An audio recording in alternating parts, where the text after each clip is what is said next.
Hi everyone, it's Alex here at Sestrian Capital Research. Welcome to our Inner Circle webinar. It's currently Monday the 15th of July, 4:15 Eastern for the benefit of the tape. Okay, so folks, on the call today we have Inner Circle members, but we also threw the doors open to any of our readers on our website that would care to join today. And the reason is just to provide a sample of the content that we provide in the Inner Circle service. We'll post this recording later for people to watch offline. Our prices are going up in the Inner Circle service on August 1 this coming year. So if you're interested in joining, July is a great time to join just to lock in the current low prices, and more details of that on our website. Today, I want to cover two topics really, which is, well, one big topic, which is where are we in markets? Because we previewed for a couple of weeks now a possible seasonal correction. And the time for that is pretty much upon us. You typically see that in the second half of July. So one needs to be alive to that. I don't mean a bear market. I don't mean a significant change in fortunes. I just mean a typical correction, a 10% type sell-off. On the other hand, events over the weekend in Philadelphia, I think have upset the apple cart somewhat in that they changed, I think, the balance of probabilities for the presidential election in the GOP's favor. And I wonder whether that has injected a bit less uncertainty into markets and whether that means we might see markets go up. The reason to say that is because typically what happens in a presidential election year is that from about this point into the election, you see risk assets sell off for the simple reason that people worry about the future, and regardless of your particular political flavor, you worry about the future. Will your side win, or will the other side win, and how's that going to affect you? Typically speaking, once the election is settled, whether your side won or the other side won, worries subside and business gets back to normal. In option terms, you would say implied volatility rises into the election, and then realized volatility after the event tends to be lower than implied volatility. So you tend to see a collapse in volatility and a consequent rise in risk asset prices after the election. And on my mind is whether the change in fortunes, and I think we'll see this coming out in poll data, the change in fortunes that happened over the weekend, I just wonder whether that shortcuts the Q3 correction a little bit. I think it would be dangerous to assume that. I think we have to watch price as always. But what interests me at the moment is to see, well, are we going to get the seasonal correction, or did Q4 just get pulled forward, basically? Now, before we cover any of that, two things. One, we'll do our disclaimer in a moment. And secondly, we run these things, as you know, if you're a regular subscriber, on an open mic basis. And so we'll open mics to questions very shortly. If you want to get a question through, the easiest way, once mics are open, is just shout into your mic and everyone will hear the question and the answer. Failing that, if you can't use audio or you don't like to, there are question and comment functions here in the webinar system. And if you're already an Inner Circle subscriber, then obviously use the Slack channel, use the main Inner Circle chat channel in Slack. And I can read questions out and comments out there for everyone. As always, no such things as a dumb question. If you have questions, points, comments, things you agree with, disagree with, please say so. As always, the best parts of these sessions are always the discussions. I always learn something. I always enjoy it, so have at it. So I'll do the disclaimer now, and after that we'll switch mics on and we'll get going. So disclaimers on your screen right now. Disclaimer, this webinar is intended for US recipients only, and in particular is not directed at nor intended to be relied upon by any UK recipients. Any information or analysis in the webinar is not an offer to sell or the solicitation of an offer to buy securities. Nothing in the webinar is intended to be investment advice, nor should it be relied upon to make investment decisions. Sestrian Capital Research, its employees, agents, or affiliates, including the presenter of this webinar or related persons, may have a position in any stock, securities, or financial instruments referenced in the webinar. Any opinions, analyses, or probabilities expressed in the webinar are those of the presenter as of the webinar's date of transmission and are subject to change without notice. Companies referenced in the webinar or their employees or affiliates may be customers of Sestrian Capital Research. Sestrian Capital Research values both its independence and transparency and does not believe this presents a material potential conflict of interest or impacts the content of its research or publications. Okay, let's get mics switched on. Okay, mics are now on. Okay, let's look. First of all, I want to zoom right out, and I want to look at the S&P together. I'm going to use the SPY ETF. And if you're a regular member here, you'll have seen this many times before, but I think it's worth revisiting where we stand in the larger degree. So on your screen right now is our bull versus base case chart. And I'm just going to walk you through how this is set up. There are two ways, I think, to look at the big up move since the 2018 lows in the S&P and the other indices. First is to say, well, the world changed at the end of December 2018, which is right here. I'm sorry, it's not 16, it's 18 here. And the reason to say that is because monetary policy was being tightened in 2018. It then loosened in 2019 under pressure from the then administration. Nothing unusual about that. All administrations pressure the Fed. Rose into the pre-COVID highs, sold off pretty hard into the COVID crisis, and then monetary policy just turned on its head completely. The floodgates were turned on, liquidity flooded out, both availability of money and the price of money were at unprecedented highs and lows, respectively, and risk asset prices shot up as a result. The inflation that followed had to be tamed. There you have your risk off rate hike cycle through 2022. And as that inflation and prospect for rate hikes came down, you saw a deceleration in the drop of risk asset prices, a leveling off. And in fact, with the hindsight, you can now see that really what happened was the S&P went sideways from around April 22 to around October, maybe December of that year, with a couple of spike lows, and then set off on the current bull move up.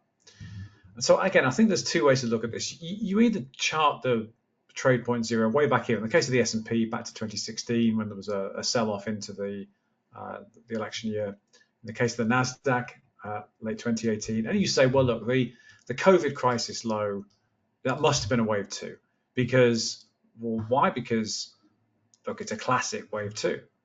It is a 78.6 retrace to the dollar, so that must be a wave two. I mean, it's a pandemic. It's about as big a short panic as you can think of. That's a wave two, and well, that must be a wave one, because why? Because that's a 78.6 retrace, and that's a perfectly valid notion. And then if that's a wave two and that's a wave one, well, this must be a wave three, not least because if you measure it, let's measure it here, you'll see that it is a 1.618 extension of this wave one placed at the wave two low, which is a textbook wave three. And then you would say, well, if that's a wave three up, this must be a wave four down into the bear market lows. Why? Well, it follows a wave three, but also it's a perfect wave four retrace. And if you look in the S&P, it's about a 0.5 retrace, almost to the dollar. So in other words, the drop into 22, the spike lows, sheds about half the value created from the COVID lows to the 2021 highs. So you say, well, that's a righteous wave four. Now, if that chart's correct, and if it's right to start charting back here in 2016, and that was a 1, a 2, a 3, and a 4, and we're in a 5, then you would expect that the S&P would top out around now. This is the SPY ETF.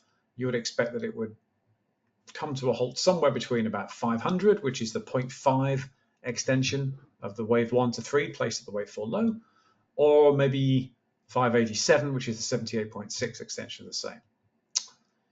Because that's typically where wave 5 stopped. This red box here charts out roughly where you'd expect fifth waves to terminate. The problem is it doesn't show any sign of stopping. In fact, it's accelerating, if anything, through this box. And so where that leads you is to conclude that, well, maybe this is too bearish a look. And although, everybody on FinTwit and everywhere else will tell you that the market's gotten carried away and NVIDIA and AI and blah, blah, blah, blah, blah, and it's all overpriced and yada, yada, I don't think that's true. I think the S&P is in a much more bullish move. And I think that the right place to start is to chart at the COVID lows. Here we have a wave 1 up, we have a wave 2 down, a 50% retrace as we've seen. That's not very deep of a wave 2, but it's okay. And I think we're in a wave 3 up now. And a wave 3 is likely to terminate somewhere between the 100% extension of this bull case wave 1, placed at the bull case wave 2 low, or the 1.618 extension the same, which puts the S&P terminating somewhere between, let's say, 610 on the SPY and 770 on the SPY.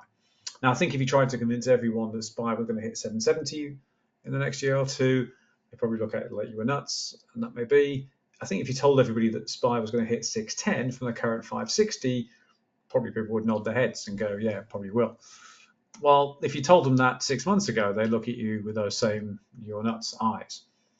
But I think we're on the way there. And the reason I think we're on the way is if you look at a couple of the ETFs that lead the way. Let's look at XLK here. XLK, as you know, tech sector ETF. Right now, it's populated with a mixture of semiconductor and enterprise software companies, and it runs ahead of the S&P. It runs ahead of the NASDAQ as well. And look at what's happening in the chart here. This is basically the same idea, which is where do you start the chart from? The end of 2018 in this case, for the same reason, that gives you a very neat 78.6 wave 2 low into the COVID lows. Or do you start the chart at the COVID lows? Well, if you start back in 2018, then I'm sorry, but this chart is broken, because if you start in the 2018 lows and you think you're in a wave 5 now, this isn't a wave 5 anymore. It passed the 100% extension of the wave 1 to 3 placed at the wave 4 low. This has gone too far, in my opinion, to be a wave 5. This is a wave 3 in progress. And if this is a wave 3, that must be a wave 2. And if that's a wave 2, that must be a wave 1. And when you sit back and you think, well, why would it be correct to chart from the COVID lows for XLK, for QQQ, for SPY, for 100 other things that we look at? And I think the answer is because everything changed then. Monetary policy, first and foremost, the first place to look at for changes in risk asset values is always monetary policy. Money has never been as freely available ever as it was following the COVID crisis. And for good reason, which is at the time, it really wasn't clear at all whether cash flow would just stop in the economy. In February and March 2020, it wasn't known whether business could be done in any sort of conventional way. Turned out that it could, but that wasn't known at the time. And so the risk was that credit could seize up. Now, when credit seizes up, that's what happened in 2008. It wasn't really an equity crisis, first and foremost, it was a credit crisis. Because if credit can't flow, if cash can't flow, well, risk asset prices get strangled as a result. So the flood of liquidity from the Fed was really to solve what could have been a terrible credit crisis. It happened that cash could flow and people found other ways to do business. And so a lot of that cash intended to ease credit flows simply went into risk assets instead, and that elevated risk assets.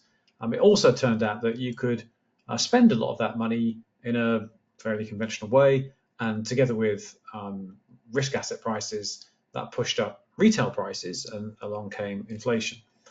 It also, the COVID low, marked a change in workplace practices, leisure practices, retail practices, and those changes echo through the market today. So the market today is more technology intensive than it was in 2019. There is more remote working, there is more done online than there was. That's a genie that's not going back in the bottle. There is more transactions done outside than there were inside. That change in leisure behavior and workplace behavior hasn't fully reverted back to 2019, and I don't suppose it will. Things changed, and so I think it's a legitimate point to use as a trade point zero. And I think, again, that in XLK, and the reason to use this is because it leads the indices, I think we're in a wave 3 up, and I think XLK is going to run to 290 from the current 234, which means I think that saying that SPY can run to probably, let's say, 610, maybe 670, and maybe, I wouldn't pin my colours to the mast on this one, 770, it's very possible. If we look at the NASDAQ, QQQ, we look at the weekly, then again, the notion that we're in a wave 5 up here, a sort of final move up from an impulsive cycle that began in 2018, we're not quite broken this chart yet, but we're not far off.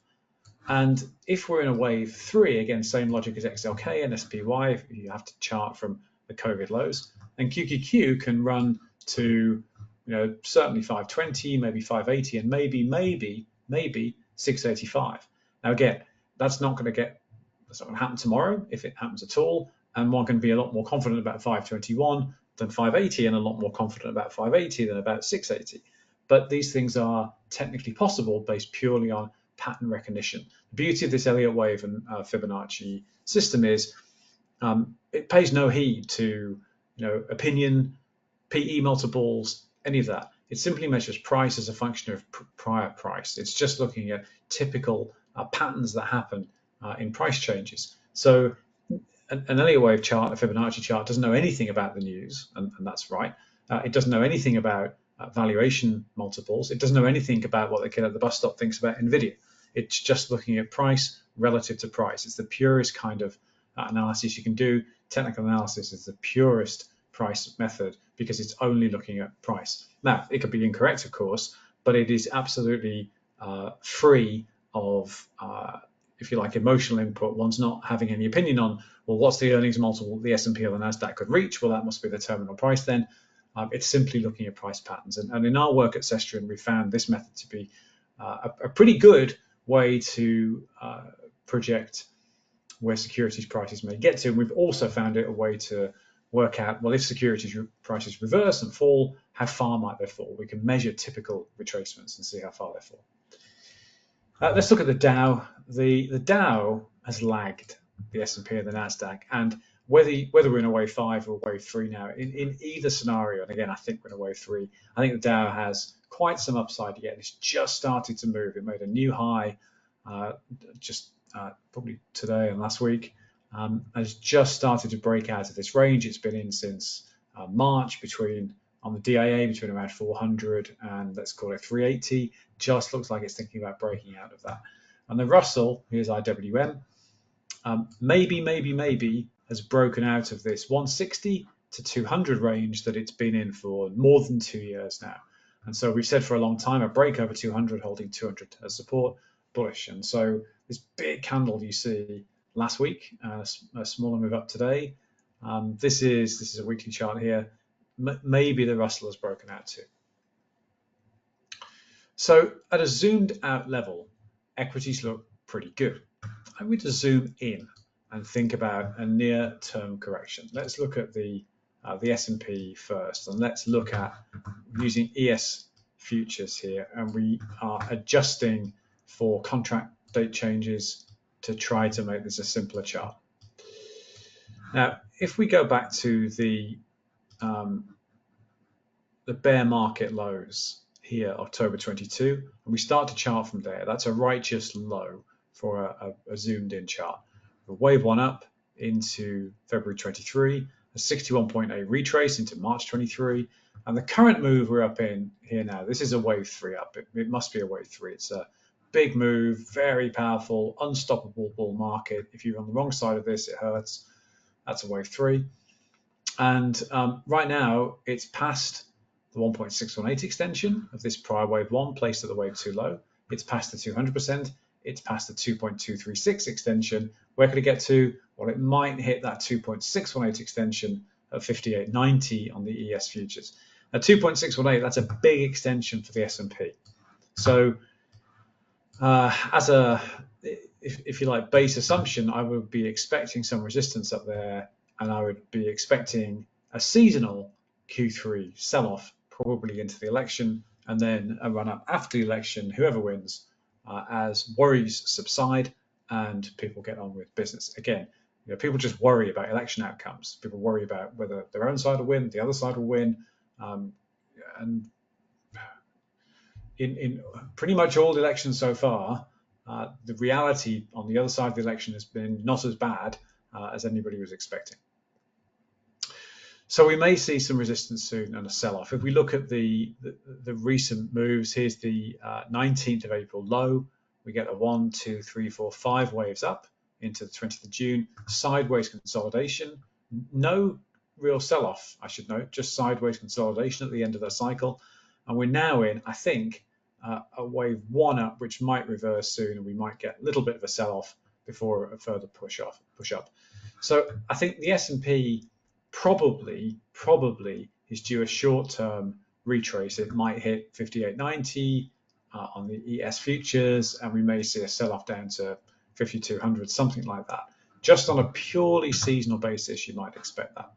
And then thereafter, we might expect a final 5th wave up of the move that started in the bear market lows of October 22. So this would be a pretty standard sort of pattern.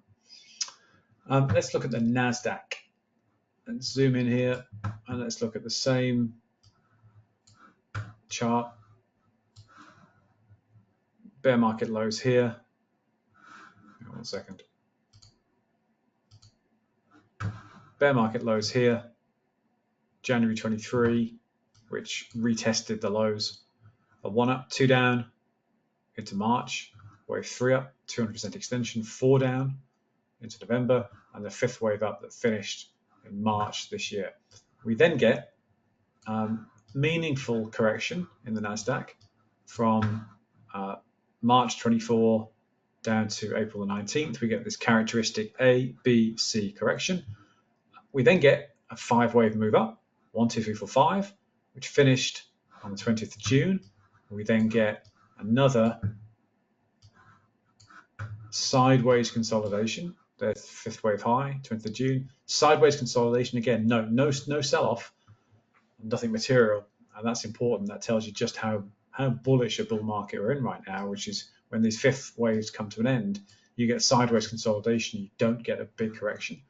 And right now, I think where we are is we've had from the lows on the 25th of June, a 1 up, a 2 down, 78.6 retrace into the 1st of July, a peak in the NASDAQ on the 11th of July, a sell-off, an ABC correction, and I think we just started to move up in this final 5th wave.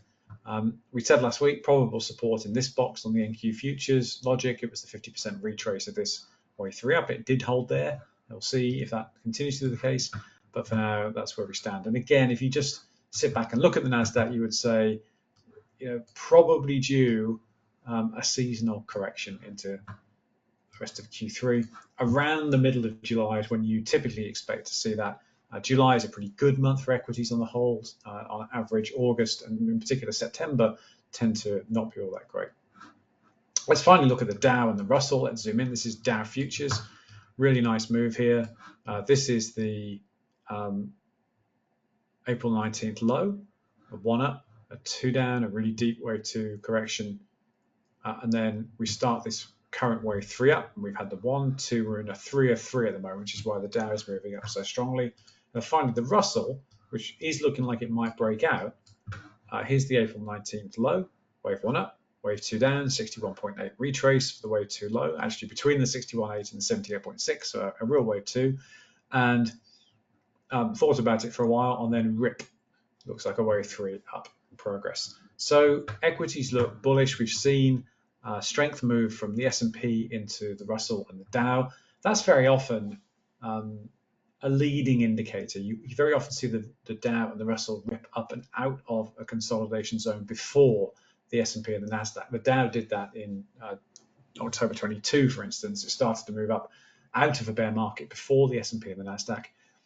So I think overall this bodes pretty well longer term for the S&P and the NASDAQ. So from where I sit, I think markets remain bullish. I'm concerned about a Q3 correction, but with the open today and strong equity markets all the way through, strength in energy, strength in tech, strength across the board, I wonder whether uncertainty, implied volatility, if you like, has fallen away a bit because perhaps the election is looking like a less uncertain outcome than it was on Friday. I make no judgment about who wants which party to win. That's not our job here. Our job here is to follow markets and try to make sense of markets. What I'm talking about is if there is less uncertainty about an election, probably that's good for risk assets. And I don't think it matters to risk assets about which candidate there is less uncertainty. What I'm talking about again is the reduction of risk and therefore the elevation of pricing in risk assets. So the question for me and my focus in both my work and in the inner circle service is now what? Because we're right at the point around mid-July where normally you start to see some weakness in equities for the rest of Q3. On the other hand, markets are awfully bullish, and today was a very bullish day, all things considered. And being on the wrong side of a bull move in equities, if you are hedge neutral or overhead short, you don't want to do that because you end up with shorts that might be trapped and never those levels never revisited. So I think it's quite a tricky time in markets right now. In my own personal trading, I've spent time for the last 2 weeks to just dial back risk, reduce exposure, have a couple of small short hedges. I'm about 4-to-1 long short in index positions. I have a short Russell position, which is fortunately pretty small, but I've kept over hedging with a long Russell position and just taking profits on that. So although I've got my Russell short is down a couple of percentage points, it's on a small allocation. I've made good gains on a few long Russell trades. I think it's just a time to be a bit careful and a bit nimble. Okay, I want to do a couple more things and then we'll take some questions if we have any.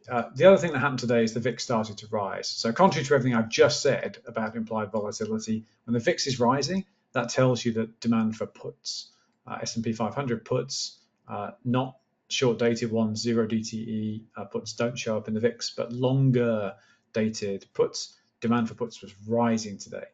That's not really surprising. Again, people will have that Q3 correction seasonality in mind. The VIX is very low, it has been for some time, but it just started to rise today. We'll see what happens to, it looks like bond volatility was up today. This is the MOVE, M-O-V-E index. It's sort of like the VIX for bonds, that moved up today as well. So this is looking at basically demand for protection against volatility. Let's look at bonds for a moment. This is the 10-year yield curve. It's in a decline from a high of around 5% struck back here in October 23. We are in the C leg of an A, B, C correction. And I think what we're doing is moving down in this channel. So it's a quite violent moves, but I think overall it's trending down here.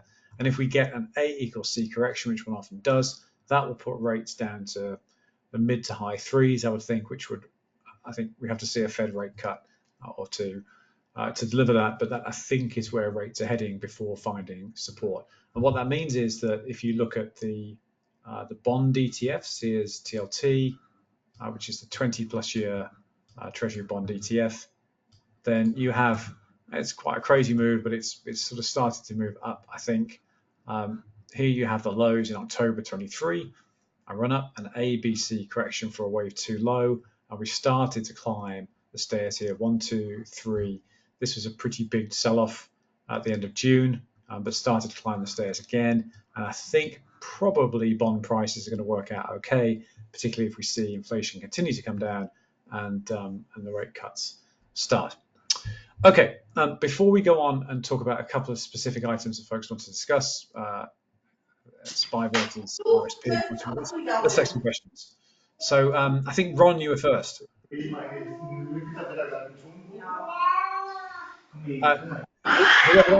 Whoever's got background noise, can you go on mute, please? Folks, whoever the noise is, can you please mute your mic? Okay, I'm here. Ron's here. Ron, yeah, okay. Chaos. Alex, I just have two, and I wanted to get your comment on them.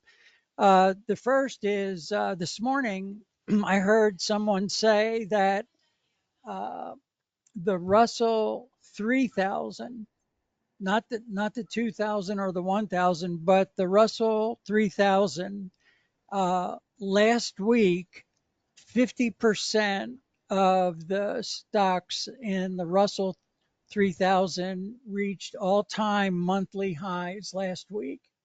Okay. Which is an incredible indicator. The second is that, and I didn't understand all of this, it was on the topic of the and maybe you could explain a little bit to me about the definition of the term, the breadth of the bull market, and how you define the breadth. And what they were saying is that the breadth of the bull market at this time is so vast that they went on to make predictions about the the length of time that this bull market, that they expect it to continue. And the date that they said 15 months. They expect the bull market to continue until October of 2025. Wow, that's So pretty that accurate. that is accurate. No, I'm saying that's a bold call. That's like Oh, no, but what I mean by that is, at least in the methods we use, I find these charts to be pretty good, by which I mean quite a bit better than guessing on the oh, price axis, but on uh-huh. time, I find that really hard. So, well, let's just look at the S&P. But So, wouldn't that be consistent with your wave three yeah, it's not far off. analysis? 12, another 12, 15 months. Would that Yeah, be outrageous? no, it wouldn't. It's not far off, and particularly because if this is a wave three, then as you know, they tend to surprise to the upside. They tend to be, if you look at the angle of attack, if you like. I mean, I've got it drawn out here, but as a matter of fact, the actual angle of attack is like that. I mean, look at it from the, that's the bear market low down there, um, and so actually it's a very steep climb in price. So yeah, I mean, yeah, it's definitely plausible. Um, Breadth indicators, I confess, other people are much sharper than that than I am. But what people mean by that is there is a notion going around that there is only 6 or 7 stocks that are driving the whole market, and that's just not true. And you can tell that if you just go through the sector ETFs. So there are good formal measures of breadth that you can find elsewhere. I don't really use them, but what I do look at a lot is I look at sector ETFs. And so if we were to look at uh, this is materials. I mean, I'm just going to scan through these, right? So materials, pretty much back to all-time highs. Communication services at all-time highs. Energy, energy is pushing up at it's pushing up to get through this quadruple top. So it made a new high back in April, faded. Probably going to have another go, in my opinion. Financials at all-time highs. Industrials, all-time highs. Tech, all-time highs. Blah, I mean, and so the story goes on. So if you look at breadth a different way, this isn't typically what people mean by market breadth. What they use is, to your point, the number of stocks that are moving up and the number of stocks that are highs. But if you look at it from a sector perspective, most sectors look really bullish. So I do agree. I think there is plenty of breadth to the bull market. I don't think it's just Nvidia and a few other stocks. I think that is a sort of a social media narrative designed to scare people and keep taking the money off of them. So I do agree. I think it's a very powerful bull market. I think people underestimate how powerful a bull market is. I think they've been underestimating it for 2 years. I think people, should have come back into the market in the middle of 22, not the end, but the middle. They didn't. Nobody believed how strong the market was in 2023. No one believed how strong it was going to be in 2024. And even amongst some pretty sharp, money managers, they've kept client capital out of the market, and that's been a mistake. So what you would expect to happen now is what always happens, which is, oh my God, I should have invested in 22 or 23 or H1 24, and I didn't. I'm going to miss out, piling. And that euphoria will cause the final part of this wave three up, and then that euphoria will lead to no more buyers, and then prices will fall. And you can kind of see and feel it happening, and that's because people underestimated this bull. So yeah, I do agree. I think it's been quite a thing to behold, to be honest. If you're positioned correctly, to just ride this thing, it's been remarkable. And I think there's more to come, because don't forget, rates haven't yet been cut. We're still at these relatively Yes. recent highs. They're not highs historically. For any of us that are older than 35, that they're not. These aren't. This is not a high rate environment, but relative to recent history, it is. And so when rates fall, and I think they will fall, that's going to be another shot in the arm for equities. So yeah, I Yes. do agree. I think the bull's got plenty to come yet.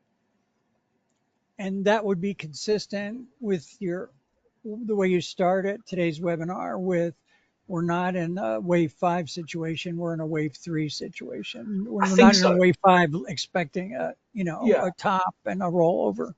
I think so. I mean, and I think so because we've been looking at these charts, these 5 versus 3 waves for some time now, and you know the the power of the bull market since the lows in 2022 does not feel like a fifth wave. A fifth wave is sort of it's a last hurrah. It's well, we'll just about limp over the last all-time high, and then we're done. We're running for the exit. And this doesn't feel like that. It feels like a wave 3, which is an unstoppable train that if you get way off, you're going to get run over and hurt. Now, the corollary of that is when this wave does turn, well, that's going to hurt. I mean, let's just look at XLK here, because where this, let's say we do get a third wave up to 290 on the XLK. Well, where's it going to correct to afterwards? Well, technically, it can drop all the way to 175 and still be a valid chart. So if that's the start, that's a bull case 1, bull case 2, bull case 3. Bull case wave 4 could drop to 175. And anyone who's just bought in, and plenty will have done, at 280, if it suddenly drops to 175, can you imagine the wailing and the screaming? And it's their own fault, of course, because they should have been buying in at low hundreds. But this is how markets work. It's late money arrives, early money goes, yippee, here comes some late money, I'll unload and they can buy all my stuff. Markets run down. Smart money is either short or sits it out and then buys again at the lows. So I personally can sort of feel the late money arriving. Money markets are still stashed full of cash, earning 5%. I suspect what will happen is a combination of rate cuts and the election out of the way. We'll see fresh capital roar into equities because there's less money available in money markets, and because the uncertainty of the election will have gone away. Again, whoever wins, don't think it matters. I think that's going to be the catalyst. So I think, obviously, I don't know if we get a Q3 sell-off. We might do. I'm sort of poised for it if it happens. If we don't, well, I've got some shorts that'll hurt, but they're only a 4-to-1 long short ratio, so they won't hurt too badly. But I think we're probably in for a powerful Q4 would be my best guess. Okay. Thank you, Alex. Great question, Ron. Thank you. Who's next? Paloma. Hi Alex, good Hey. evening. I'm starting to get completely confused now because we've been talking about this narrative of this potential sell-off between July and October. We have. But we have according to Yimin, a September rate cut, and then probably another one. So in a rate cut environment, we would expect equities to be stronger. So I just don't see when is this sell-off happening, because it's always been from between July and October. But what if it never happens and this just keeps going up and up and up? I agree. Right? So I can only tell you what I'm doing myself. So as you know, I took out some short hedges a couple of weeks ago, pretty light hedges. So I'm it'll be a bit less than 4-to-1 hedge. I'm sorry, a bit more than 4-to-1 hedge now. So it'll drifted a bit. So in the S&P and the Nasdaq, I'm roughly 4 parts long to 1 part short, roughly. And the idea with that was, if equities just keep going up, then I'll keep making money, a bit less than if I hadn't got the hedges, but net, the account will still keep going up. If markets start to sell off, the shorts will start to rise, and I can add to them as the shorts rise. And therefore, the idea was don't get over my skis.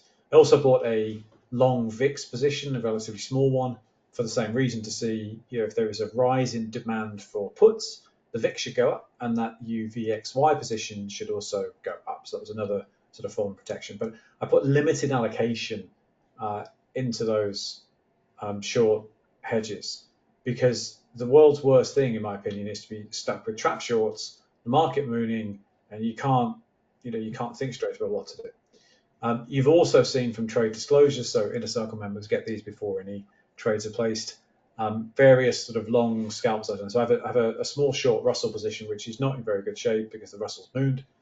And so I've just tried to solve for that by basically just swing trading the Russell long and just banking the profits and banking the profits. I did that again today.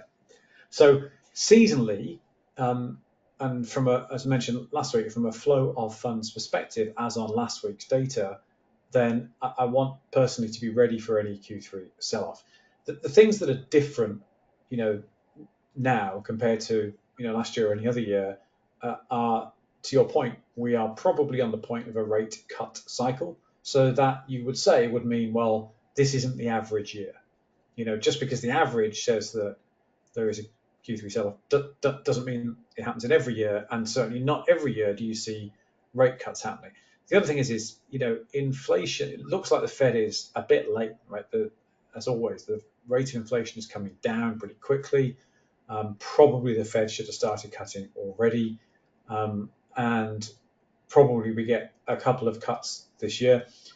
And also, I mean, it is absolutely not our job here to get into politics of any kind, but just as a distance observer, and as anyone can hear from my voice, I'm not a US citizen. I don't have a vote in the US. I don't have a dog in the fight.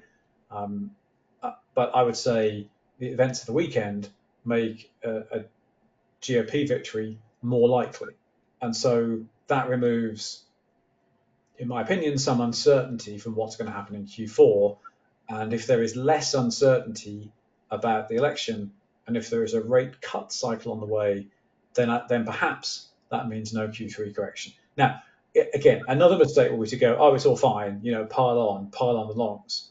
And I'm not doing that either. I've got plenty of long exposure, save for those short hedges on the indices. Every other position I have is long. I dialed back exposure the last few weeks. I have plenty of cash sat in accounts to deploy. And I don't want to make the mistake of going, oh, there isn't going to be a correction, buy everything because it's sold off a bit already. Oops, here comes the correction. I've only just bought and I'm getting smashed on the price I just paid. So I've just sat happily at the moment with a bit of short cover, a bit of short hedge in case it's needed, pretty net long, and a lot more cash in accounts than I would normally have, and a much lower margin draw in a trading account than I would normally have. So personally, I'm just sort of sat back watching. Since we spoke last week, what's happened? Two things happened. There was a CPI print, which came in low, a PPI print that came in high, but no one cared.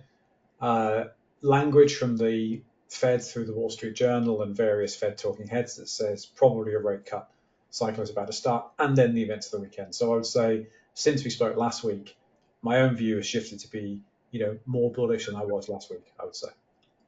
Okay, that's good.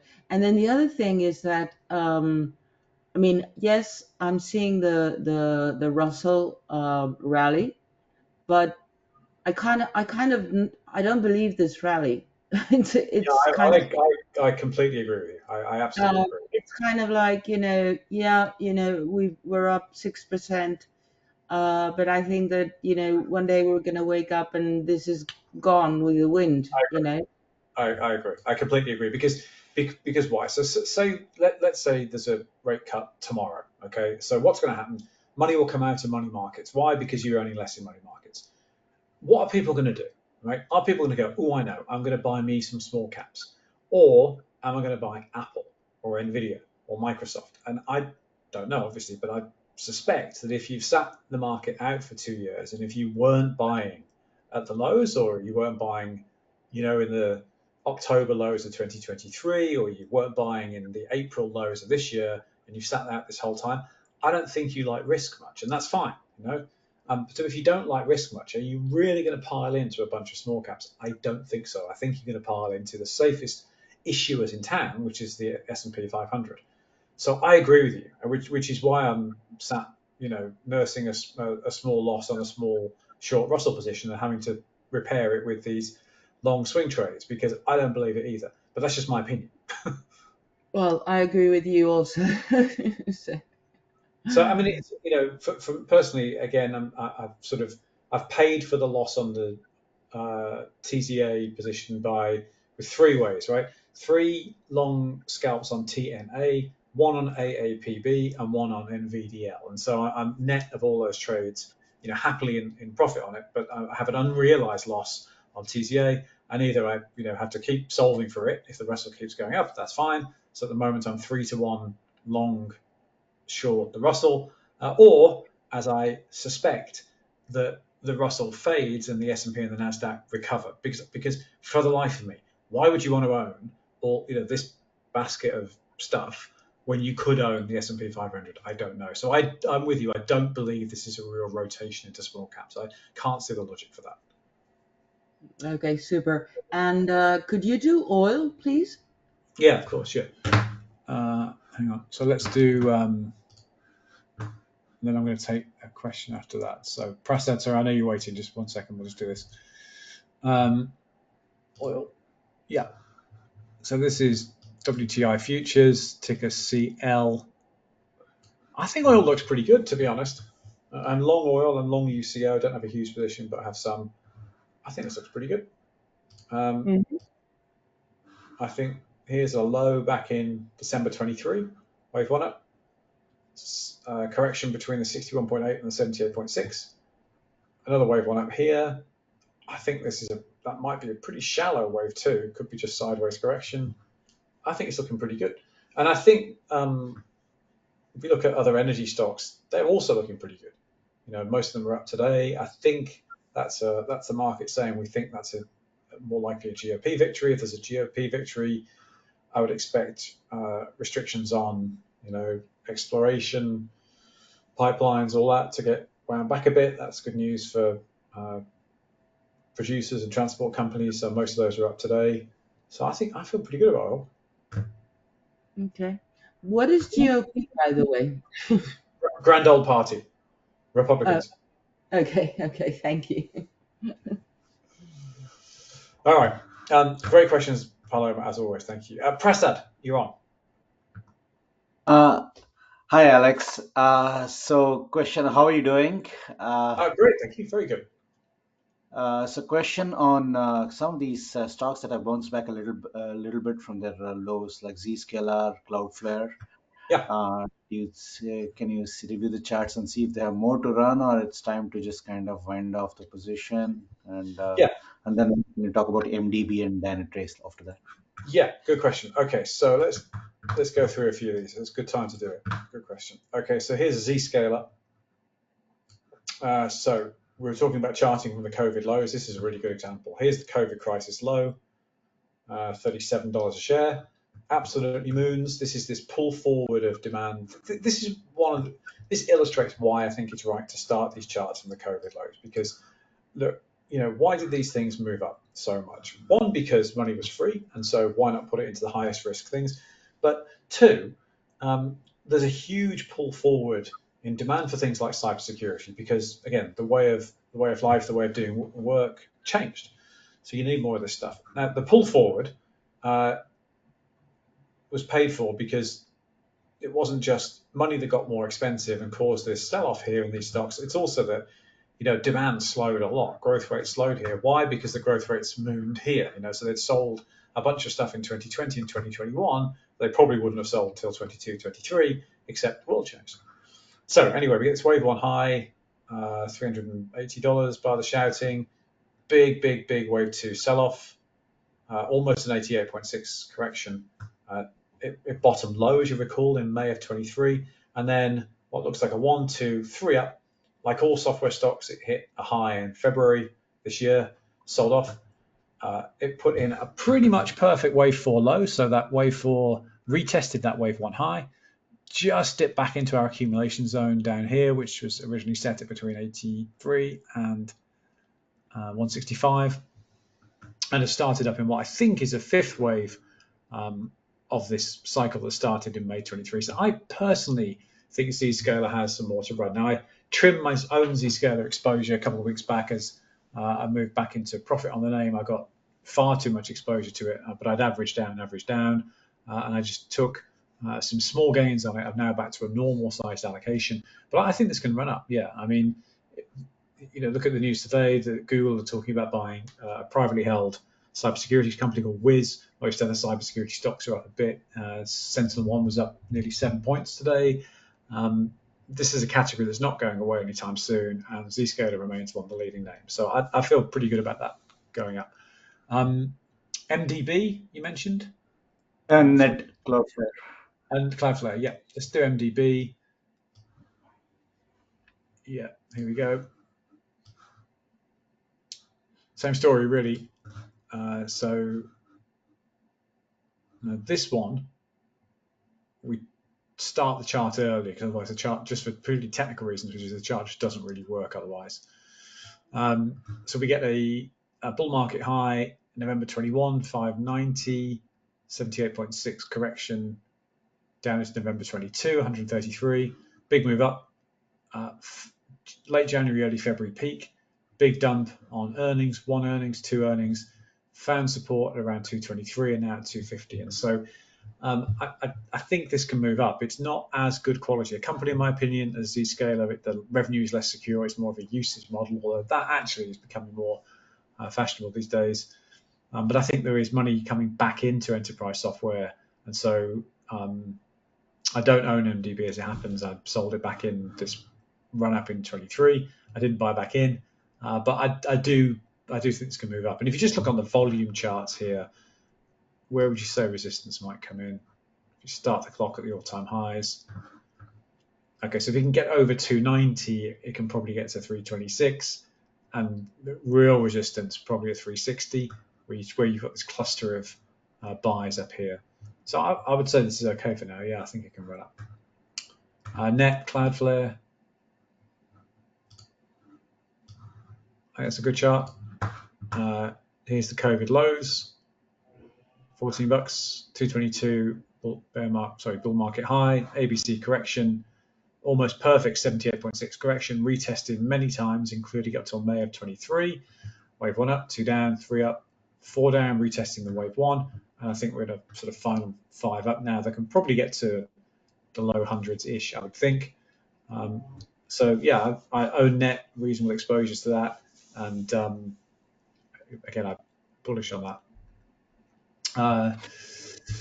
What was the other one you mentioned, Prasad? Sorry? Dynatrace, DT. DT, Dynatrace, yeah. It's been a bit sluggish, this one. I mean, you can see it's the same chart, right? So here's the bear market lows, retested here, peak in February. Yes, okay, so this has not turned around yet. Okay, so I think one can probably have less confidence in this than the other, because the others put in a low about 3 weeks ago, I think, and have started moving up, and Dynatrace hasn't. So I'd say this one, don't know yet. I personally think Dynatrace is going to get acquired. I think it's too niche of a positioning to stay independent. Growth is slowing. It's still a really good business, a really well-managed business, but I think it's going to get acquired. I think somebody bigger will come and buy it. It might be bought by a financial buyer now that leveraged loans are getting cheaper. So that's my guess. I don't own DT. I have done in the past. I'm done okay with it. But if I was thinking about buying or adding to a position in this, I'd probably want to see it stop falling first. And that looks like it's still moving down to me. I suppose what you could argue is that 43 level has held pretty well. It held in October 23. It held in April 24. And bar a couple of spike lows, it's held this quarter as well. So I suppose what you'd say is if 43 holds, it's probably okay. Spike low at 42. So yeah, it's probably okay with the sector and it's a good business, but you can't. I think you'd have to be less confident about it at this point. So just if you have a lost position right now, do you just kind of keep selling calls and just wait for a thing, or just If it was me, I don't use options. I'm not very good at them, to be honest. So if I was underwater in Dynatrace, if it was me, I'd probably just wait, to be honest, because rightly or wrongly, I think it's going to get bought. So I think there's 15, 30, maybe more percent upside from there. I think it's a good business, a well-run business, and I suspect the real problem is this volume shelf here between 46 and 47, where lots of people are buying, and probably some regretful buyers there. So I would say if we can push up over 47, 48, it's probably okay. But if I had an underwater position, if it was me, I'd probably just wait. But that's me. Got If it. you know how to make money selling cover calls, good for you. That's it's not something I do, but I don't do it. I don't not do it because I think it's the wrong thing to do. I just don't really know how to do it, and so I don't do it. Yeah, it's very tricky. Like if the stock jumps suddenly as soon as you sell calls, then you've lost all the upside, right? So Right. for just Okay. minutes, so it's hard. Yeah, Yeah. Options scare me, to be honest, so I don't use them. yeah. I think I switched to options, but I want to switch back to stocks. It's just much simpler, just straightforward, right? You can make more rational decisions with it. It's a lot harder with options. Yeah. The reason for me that I don't use options. So where I see it done really well is in the Jay's option service that we run. Jay Obane, who runs it on our system. If you're listening to this, folks, you're not familiar. If you go to our website, there's a tab called options, and Jay runs a fantastic risk managed option service on there. What Jay does is he always takes risk management within the options trade. It's all basically stats driven. There's no emotion in there. He does it really well. For me, the methods that we use here, this technical analysis method, because it's not very good on time, right? It's not bad on predicting price movements, but it's not very good on timing those price movements. I find this method personally quite useless for options because, of course, you have to get the time right, or at least reasonably right for shorter dated options. Otherwise, you'll end up with nothing. And so, for that reason, I just don't really use them. Anyone listening to this that wants to look at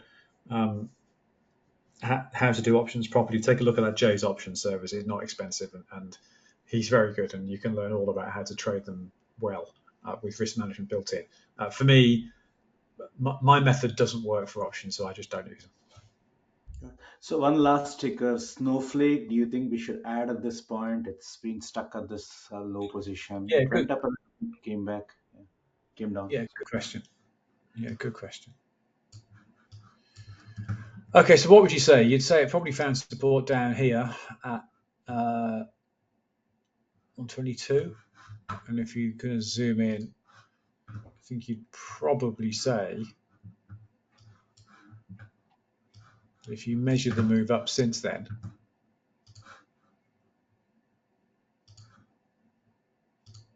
yep, that's a 61.8 retrace, and then it's bounced. So I think you probably say there's a good chance that that's a 1, a 2,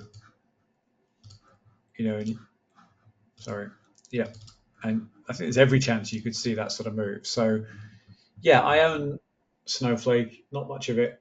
I haven't added to it actually, but looking at that, I might do.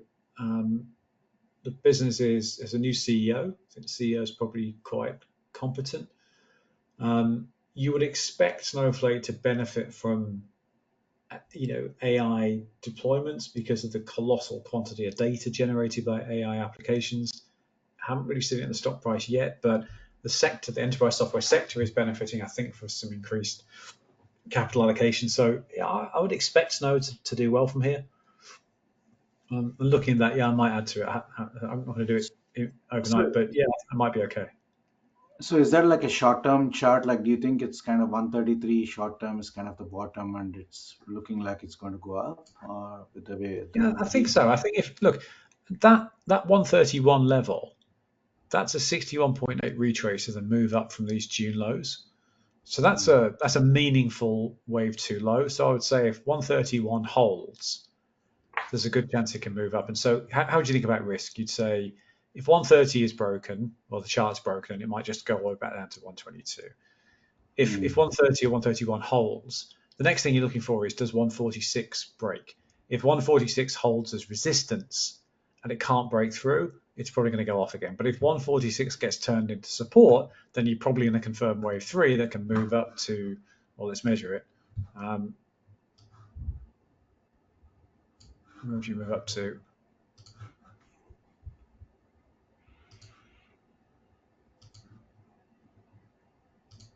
Okay, it slightly scares me that I can draw a 1.618 extension by eye without the without the fib ladder there. Okay, so there you go, 170. So I think for me personally, I own Snowflake, and looking at this, I'll think about adding.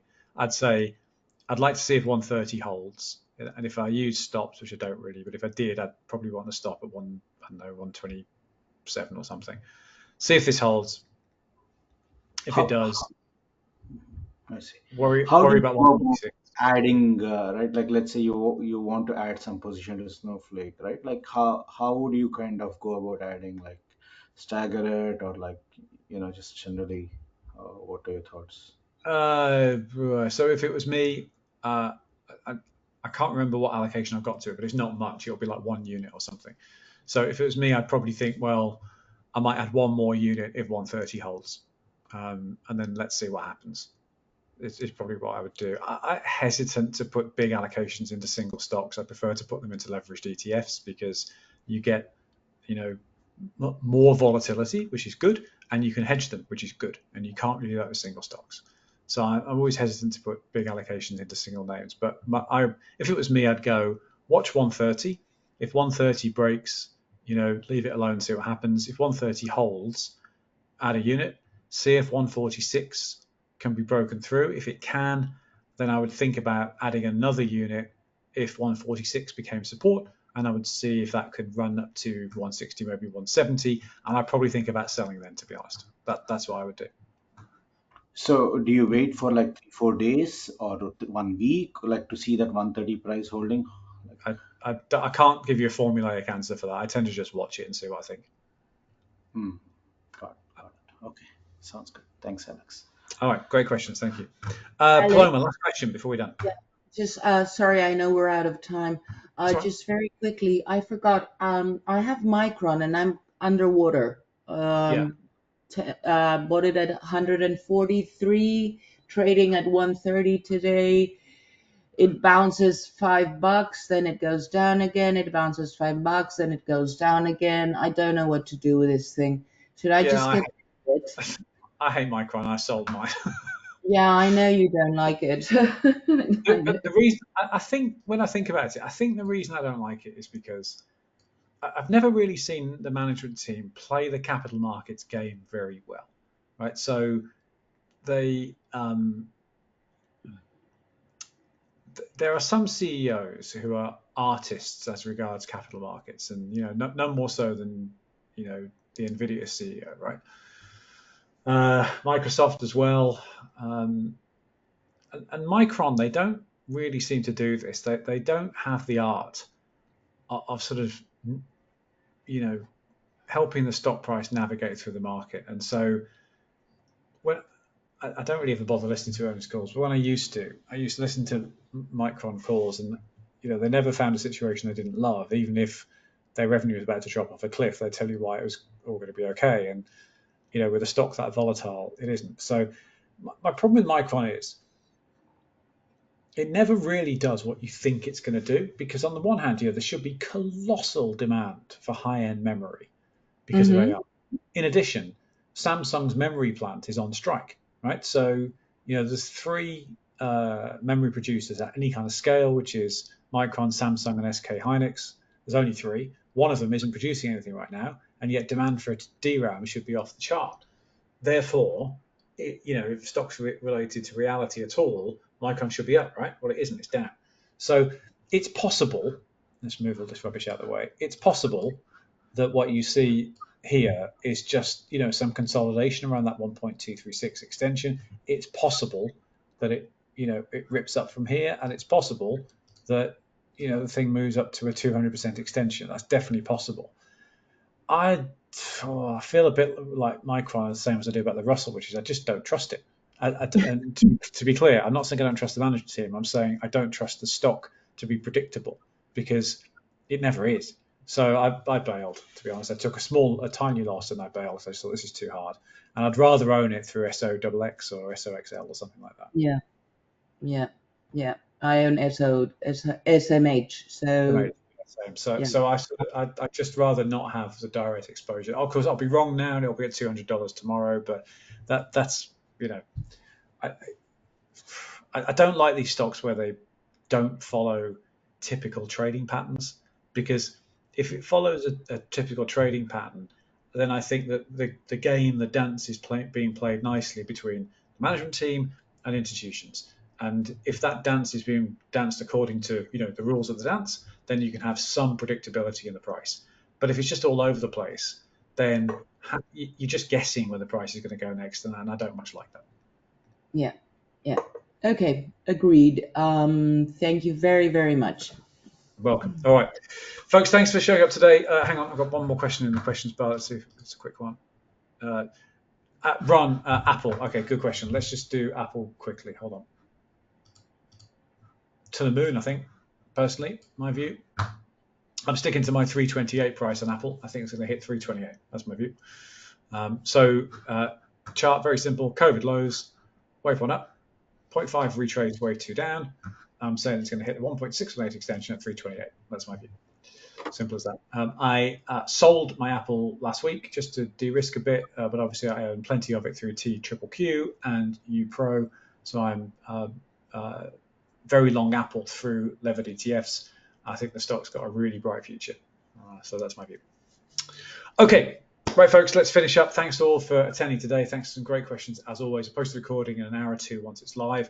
If you've been listening to this as a free reader or a market insight subscriber, I hope you enjoyed the session. We do these every week in Inner Circle. If you'd like to join the Inner Circle service, join in July. Prices go up on the 1st of August. In July, you'll pay $24.99 for the year or $2.99 a month. From the 1st of August, you'll pay $3,000 for the year, $400 for the month. So join in July if you're thinking about it. Links are on our website as usual. Thanks, everyone. Talk to you soon.